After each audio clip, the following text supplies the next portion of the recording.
¿Se siente usted acompañado por el gobierno nacional en esta acción? Porque hay veces existe como una percepción que están guardando o limitando la acción de nuestras fuerzas militares, los están, mejor dicho, acantonando, y sigo utilizando como terminología de ese estilo, y de pronto ustedes no pueden tener reacción. ¿Usted tiene esa libertad de acción? Usted como secretario, pues obviamente es el general y los comandantes, pero ¿estamos atados de manos o usted siente la colaboración? Aquí en el departamento nosotros hemos encontrado siempre un acompañamiento de la fuerza pública, sí, dentro de los límites y las capacidades que ellos tienen. Las capacidades son muy escasas y el gobierno nacional no contribuye a fortalecer esa ausencia de capacidades que tiene la fuerza pública, por lo menos aquí en Antioquia. No sé en el resto del país cómo será. Entonces la fuerza pública atiende los llamados, actúa. Nosotros hemos llevado a cabo una estrategia a nivel departamental de prevención. Entonces el gobernador sagradamente todos los martes lleva a cabo un consejo de seguridad en cualquier parte del territorio preventivo, porque los consejos de seguridad, si bien es cierto, hay que hacerlos cuando hay una situación de orden público, sí, porque así lo establecen las leyes, las normas, pues también es cierto que es mejor un consejo para prevenir que no un consejo para ir a ver qué pasó y por qué 20 muertos. Sí. Entonces el señor gobernador viene llevando a cabo en territorio consejos de seguridad departamental cada 8 días y los descentralizamos en cualquier municipio. El último consejo de seguridad que hicimos, lo hicimos precisamente en Cocorná el martes pasado.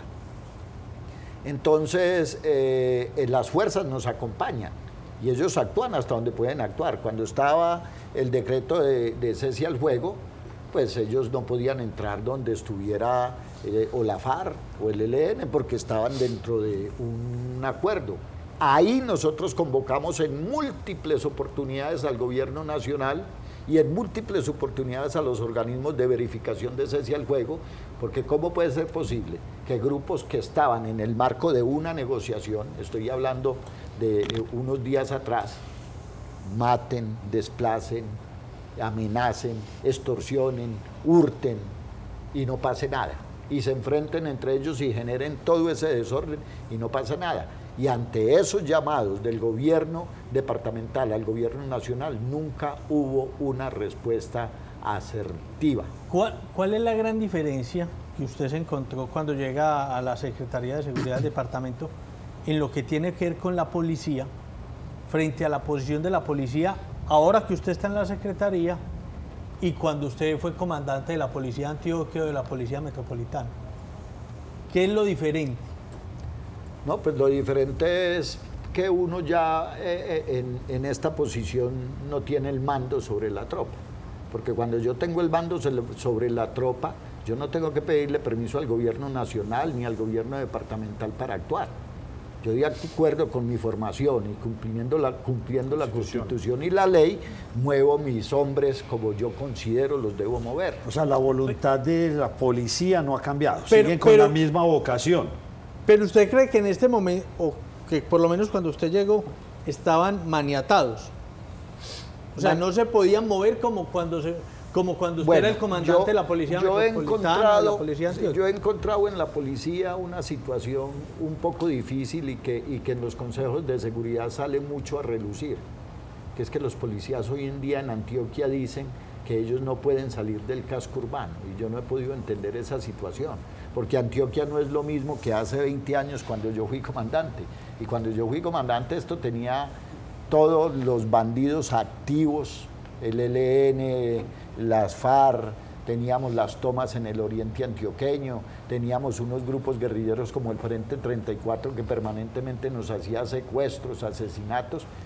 Y en esa época yo movía a mis policías por todo el departamento con las medidas de seguridad para atender los requerimientos de orden público que existían. Hoy en día me he encontrado con esa sorpresa, que es que los policías dicen que no se pueden mover de los cascos urbanos. Hemos estado tratando de solucionar esa situación, aunque el panorama no es lo mismo. Cuando yo fui comandante de Antioquia yo tenía capacidades, yo tenía casi 9.000 hombres.